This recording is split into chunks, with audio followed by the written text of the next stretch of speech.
Olá, sou Valéria Silvestre, gestora de políticas públicas, e você está agora no programa Traduções, esse espaço que é construído para que possamos ter discussões e multiplicação de conhecimentos.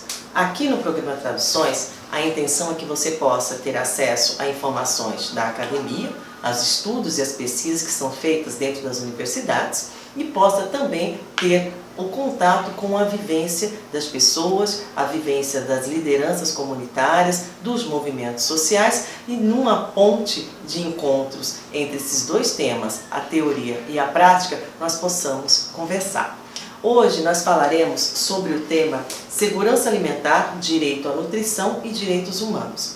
E para conversar conosco, nós convidamos o nosso querido Edgar Amaral Moura. Os amigos chamam de Amaral, o nome dele é Edgar, tá? Mas nós chamamos ele de Amaral, dentro do movimento negro, dentro das associações de segurança alimentar, dentro das comunidades, dos coletivos.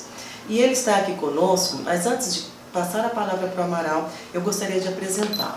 O Amaral, ele é pós-graduado em Políticas Públicas pela USP, meu parceiro de Políticas Públicas da USP.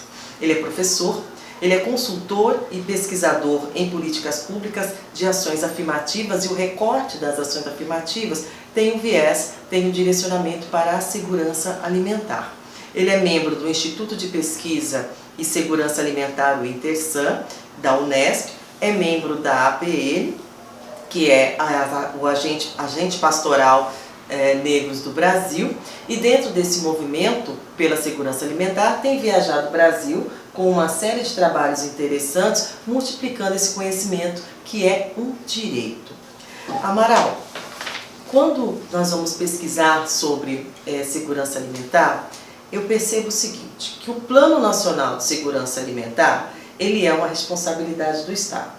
Então, o Estado ele deve assegurar o acesso a essa alimentação de qualidade, em quantidade suficiente para que a pessoa esteja realmente nutrida, que possa estabelecer um respeito entre as culturas, então não é qualquer alimentação, é uma alimentação também que respeite a cultura e a tradição de quem se alimenta.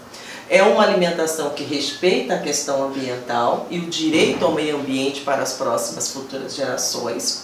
E a segurança alimentar, além de ser uma agenda do Estado brasileiro, é uma agenda internacional. Então eu gostaria que você contasse para nós, primeiramente, como você entrou para essa discussão, como isso surge na sua vida e como está essa discussão hoje dentro do Brasil. Então, primeiro eu quero agradecer o convite, Valéria, e nossa amiga. Eu que agradeço. Você participou conosco de um curso de formação para a população negra de equipamentos tradicionais, aí, em matriz africana, que é a segurança alimentar, uma parceria com a Unesp e os APNs. Então, eu, como muitos de nós aqui de São Paulo, né, mas eu sou da capital, mas é um meio do interior, e o movimento negro me trouxe, entre tantas coisas, o combate ao racismo, mas também saber da nossa luta da terra, né? Por estar muito colado à luta da terra, à luta quilombola, a gente foi percebendo, eu fui percebendo que esse tema da fome, né, quando você pega os dados da fome e sempre ligado à população negra com os índices mais negativos, então isso fez com que a gente conseguisse, dentro de tantas bandeiras que tem do combate ao racismo, também a bandeira da fome. Então, para nós, nós temos uma certeza, a reforma agrária e a questão da agricultura familiar é duas políticas estruturantes para a gente combater a fome, né? Então, foi isso que me trouxe para o tema da alimentação adequada e saudável. Foi primeiro saber da nossa luta da terra, saber da importância da reforma agrária, e se nós queremos uma alimentação saudável, a gente precisa ter terra, e para ter terra tem que ter uma política. Então, quando se fala do Estado brasileiro, a responsabilidade passa por aí, né? Acesso à terra. E é legal que o que você falou de segurança alimentar é um conceito novo, né? Isso chega depois da Segunda Guerra, né? Que se espalha no mundo inteiro. No Brasil, a gente começa a definir isso nos anos 90, né? Se você perceber, esse termo segurança alimentar nos anos 90. A gente sai de uma colonização dos anos 20, 30, 40, o estado de assistência que se deu no governo Vargas ali, né, com a ditadura, então, e a gente entra nos anos 90 falando um pouco de terra e de comida e desperdício, aí a gente cria esse conceito de segurança alimentar. Perfeito, perfeito. E como que é feita essa articulação do plano nacional entre o poder público e a sociedade civil?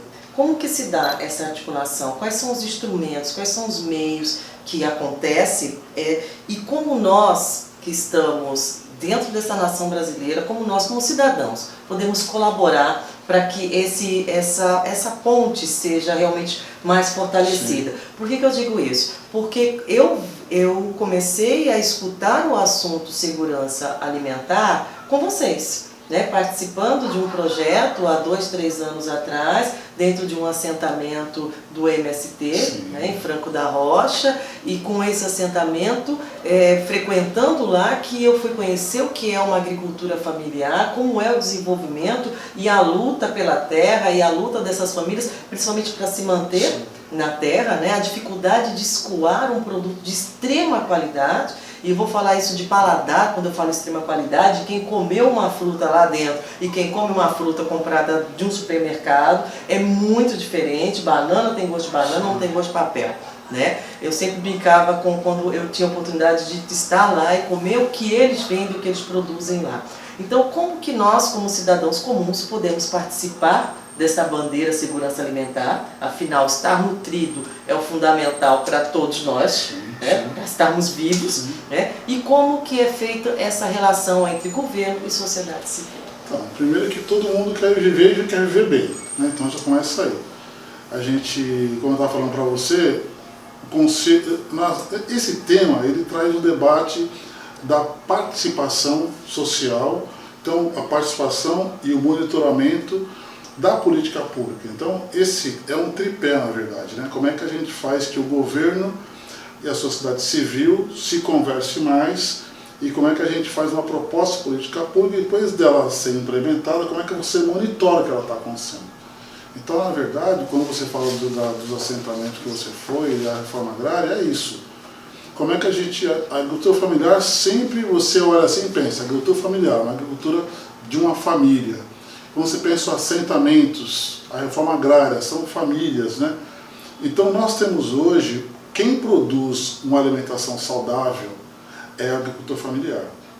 Agora você tem a produção de grande escala, que é o que a gente fala do agronegócio, que produz em grande escala, com isso veio também os transgênicos, com isso você aumentou o número de venenos. Então a agricultura familiar ela vai trabalhar com o orgânico, que é aquele alimento que tem zero de veneno, vai trabalhar com a agroecologia está dentro disso, que nós estamos falando assim, é uma agricultura que cuida do ser humano saudável e cuida da terra, né? Então não vai entrar com pesticida, com veneno, sabendo que isso pode fazer mal à saúde de quem está consumindo e também isso também faz mal também para o sistema da terra, né? Sim. Nós vimos aí recentemente o número de abelhas mortas aí e que tinha a ver com os venenos. Então esse é um debate que a gente vem trabalhando muito forte, que é o que chega de alimentação saudável na mesa do nosso povo, e geralmente o povo mais pobre que somos nós, é uma alimentação que vem da agricultura familiar, né? Tem aí essa história do agretop, que a gente tem que discutir muito, o que é commodity, para onde vai que produz, o índice de escravatura muito grande também nessas fazendas. Então tem um debate grande que a segurança fala disso também, né? Uma alimentação saudável, que cuida da vida das pessoas. Então isso é um debate hoje que nós vamos colocando muito forte de ter uma alimentação saudável passando por um agricultor familiar. E para isso também tem uma política de crédito que tem que ter, que a gente hoje não tem, né? Então tem um monte de ações colocadas. Agora isso acontece mais firme. O Conselho de Segurança Alimentar, ele é importante para isso. O Conselho é formado por quem? O Conselho você tem governo, então se para o Conselho Municipal, Estadual, Nacional, vai ter 1/3 governo e 2/3 sociedade civil, e o presidente do conselho vai ser da sociedade civil, justamente para que você possa ter um debate de consenso. Sim. você tenha o governo, por ser governo, pode ter mais força, mas num debate do Conselho vai estar ali quase de igual. Então o Conselho vai discutir, vai trazer a participação, o monitoramento, e é um espaço de concertação da política pública de segurança alimentar, já que tem um plano nacional e como é que você vai trabalhar com o plano. Mas a importância do plano, Valéria, é como você está também colocando, que é índice setorial. Então quem está no Conselho do Governo? O governo vai tirar representante das suas secretarias ou dos seus ministérios que vem junto do espaço. É um assunto transversal. Transversal.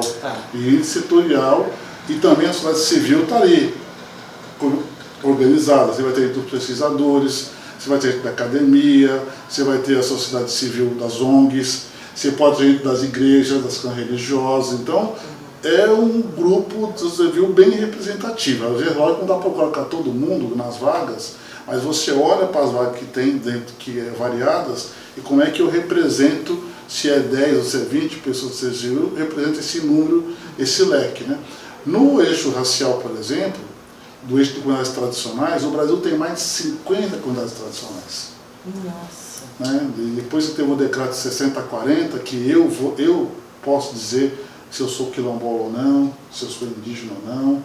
Então também esse auto-reconhecimento facilitou com que a gente pudesse, nessa diversidade que é o Brasil, conhecer essa diversidade de segmentos tradicionais que temos hoje, além da matriz africana, o povo de terreiro, o cigano, o quilombola, o pescador artesanal, né? Então, os ribeirinhos, quebradeiros de coco, os caboclos, os pomeranos que tem ali pro lado do Paraná. Então tem muitos que você nem acredita. Então, e como que essas informações chegam para o Conselho discutir? Bom, se assim, é tão distante, o Brasil é tão continental. Não é continental, né? E as pessoas estão ribeirinha está distante, às vezes não, está distante do Nordeste. Então você tem uma camada da população que está lá no Nordeste, na seca, vivendo essa insegurança alimentar que a seca proporciona, e ao mesmo tempo tem essa pessoa do outro lado do Brasil que não tem muito mais. Hoje eu estava vendo uma reportagem, os peixes estão sumindo, né? O pescador vem passando fome na beira de rio, na beira do mar, né? E como que o Conselho trabalha efetivamente? O que o Conselho faz? É isso que eu queria Por isso que todo o Estado fez o Plano Nacional dizia de um sistema. Então foi criado um sistema de segurança alimentar. E monitora. Assim como tem o SUS, que é um sistema, então você tem um sistema de segurança alimentar, que é o CISAM. E dentro do sistema você tem ali as políticas e um plano para o Estado brasileiro, e os estados também fizeram uma adesão ao plano. Então cada estado... É opcional a adesão ou não? Foi opcional, mas para o Estado ter acesso a trabalhar com a segurança alimentar, até com uma liga entre governo federal e governo estadual, com esse repasse de recursos, ele tinha que estar, por ser um sistema nacional, ele tinha que seguir uma regra do sistema. Então, cada estado tem que ter um plano Estado de Segurança Alimentar. Então, os planos montados com o Estado Civil, então se você pega a região que tem ribeirinhos, eles foram ouvidos também, né, no seu estado, ou deveriam ter sido. E aí você trabalha a política, o plano nacional, ele olha para o todo, é um plano macro. E vai fazer com que o Estado faça um plano micro no seu estado, ao mesmo tempo macro, e discuta a política, e cria espaço de discussão. Mais do que nunca é criar audiências públicas, espaço de reuniões, e ao definir uma política, ouvir a sociedade civil. Nós estamos falando nada mais, nada menos de que um orçamento participativo, mas um orçamento que seja monitorado junto com a sociedade civil, e ela tenha opção, ela possa opinar, interagir, discutir, né? Então essa é uma questão. Agora, o que é a segurança alimentar? Como é que a gente mede isso? Então a gente pode falar que a gente vê ou falar isso desde o médico Zé de Castro, que fala da seca, como você falou, e a gente hoje consegue olhar qual a política que eu possa fazer, ou o político programa, que eu possa acabar com a insegurança alimentar daquele estado. O que acarreta a segurança alimentar? Então você falou uma coisa da seca. Então o que nós temos que fazer para acabar com a seca? para ir diminuindo também a segurança alimentar. Então, você tem um projeto muito lindo, maravilhoso, que é os projetos de cisternas. Sim. Né? Que vai trazer água onde não tem seca. Só a água dá resultado? Não. A água e outras políticas. Então, o acesso a sementes de qualidade. Semente de qualidade. E se você perceber, o Conselho já está... O Conselho de Segurança Alimentar Nacional existe há muitos anos, antes de 2003. O que foi feito de 2003 para cá... Eu vou fazer essa pergunta agora, um recorte de 10 anos. Isso. Avanço. Qual é o avanço? Mas o Conselho existe desde os anos 90, existe. Teve o Conselho lá, quando entrou o Fernando Henrique, o Conselho parou. Quando entra o governo Lula, ele abre novamente o Conselho e o povo começa a fazer a participação. Mas o Betinho, o Zé de Castro falava da fome e tinha um desenho, tem um livro muito importante que tem a Geografia da Fome, um dos livros dele muito bom. E a gente pensava que a fome estava ligada com a seca só. Né? Então você pensa que a fome está no Nordeste. Não, a fome está no Brasil todo. Quando você define o que é a fome, então você consegue ver que a fome está no Brasil todo. Buscando terra, que é a luta dos indígenas, comunidades tradicionais. Né? Então, em 2003, a gente entra com o governo entra e fala, vamos ativar o Conselho e vamos ouvir a sociedade civil. Então a gente começou a fomentar isso, esse debate. O Betinho, naquela época, a gente estava trazendo que o povo tem fome. Sim. Ia trabalhar com as cestas de alimentos, aquela campanha maravilhosa que teve, a Ação de Cidadania, e o governo entra e faz o Fome Zero. Onde o Lula, ele fala que tem que ter 5 alimentação por dia. É lógico que as nutricionistas tinham uma outra ideia da alimentação, né, de nutrição, mas esse segurança alimentar eram várias ações respeitando a tradição, né, da cultura. E isso como é que eu posso definir? Como é que uma pessoa, um pescador, um filho de um pescador, vai para a escola e ele não tem acesso ao peixe? Qual que é a cultura dele ali? Então, se ele come peixe, aqui em São Paulo falamos mandioca, mas um peixe, um aipim, uma castanha, tem algumas questões culturais regionais. Então, na escola tem que ter isso. Então, com isso também, a gente faz um programa que o PNAE existe há muitos anos, a gente traz que na alimentação escolar, 30% do que é servido tem que ser da agricultura familiar. Certo. E desse 30% da alimentação, a gente tem que pensar na segurança alimentar, nesse desenho que você colocou, respeitando as culturas e as tradições dentro das escolas. Né? Então, é um arcabouço de questões que, fechando, você vai encaminhar para uma alimentação saudável e adequada. Voltando a falar da agricultura familiar, você tocou nesse ponto que é muito importante, são 30% da merenda escolar vem da agricultura familiar. 30 é uma lei. Isso, é uma lei. Hoje, 70% de toda a alimentação do Brasil vem da agricultura familiar. Então, se eu tenho um governo, se eu tenho uma política que não valoriza a permanência na terra, que eu não considero a importância da agricultura familiar, eu coloco em risco a segurança alimentar. Ou eu estou entendendo? Não, você está certíssimo. Quando a gente diz que a insegurança alimentar eu vou medir pela EBIA, né, que é uma escala brasileira de insegurança alimentar, e eu vou medir isso com um relatório com várias perguntas, e eu vou cruzando e vou chegar se a pessoa está em segurança alimentar ou não. Por isso que o atual presidente Bolsonaro falou uma besteira quando ele fala que todo mundo gordinho, que não existe fome, porque algumas pessoas acham que o cara magro é o cara que está com fome, e a fome não é isso. Então, quando a gente coloca que 30% da alimentação escolar tem que ser agricultura familiar, a gente fez 2 movimentos. Primeiro, que o agricultor familiar começou a ter mais local para escoar, para vender o seu produto. Que é uma grande dificuldade, escoamento. Exatamente. Escoar esse produto. Isso é notório. A outra questão é que, se nós sabemos que o nosso povo pobre tem dificuldade de comida, e aí muitas vezes a escola é que faz a primeira alimentação do dia, o café da manhã, depois a própria merenda, então a gente consegue reforçar que a escola, além de comprar produtos familiares, também dê uma alimentação com mais qualidade, que não falte comida na escola e com isso aí você garante que na sua casa você vai trabalhando de uma forma melhor. Perfeito. Então esse é um caminho importante. O nosso maior problema hoje, com a entrada do atual governo Bolsonaro, ele extingue o Conselho de Segurança Alimentar, ele acabou com a política de segurança alimentar. Então hoje aquele plano nacional está parado, existe o Ministério da Cidadania que tem que atuar com o sistema, mas não está fazendo nada, e esse índice de setorialidade não está acontecendo, então está parado. O Conselho não está em lugar nenhum, mas os estados, os municípios estão com todo o vapor, com toda a força tocando.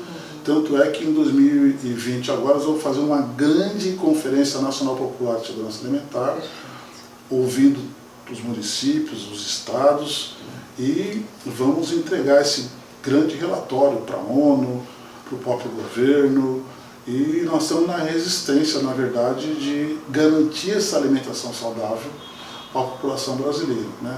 Nós também temos um guia alimentar muito bom, que eu aconselho você trazer uma pessoa, ela está aqui de São Paulo, que é a Patrícia Jaime, que é da USP, né, que trabalhou no Guia Alimentar, podia vir falar do Guia Alimentar brasileiro, e também dar um norte do que é comida de verdade. Perfeito, obrigada pela sugestão. Obrigada.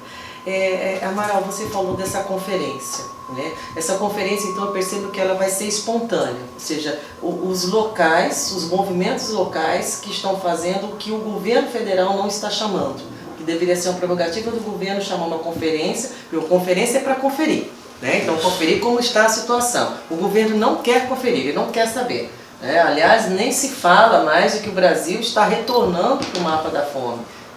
Isso está debaixo do tapete. As pessoas voltaram a sentir fome, voltaram a passar necessidades, gordinho ou magrinho, elas estão tendo menor acesso à alimentação. A alimentação está caríssima, alimentar-se cada vez mais está mais difícil, alimentar-se com qualidade é pior ainda. Eu tive acesso a uma pesquisa ainda muito pequena, mas que indicava que, por exemplo, na segunda-feira as escolas gastam mais com merenda quando as crianças retornam no final de semana, porque essas crianças voltam com fome de comida, né? Então a gente tem uma situação real, que a fome está retornando para o Brasil de uma forma feroz, e ao mesmo tempo tem um governo que não olha mais para vocês, para o trabalho que vocês estão fazendo. Mas o interessante, que eu gostaria que você frisasse bastante isso para nós encerrarmos, é a importância dessa mobilização como indivíduo, como sujeito, né? Que se une, se coloca num coletivo, se coloca em união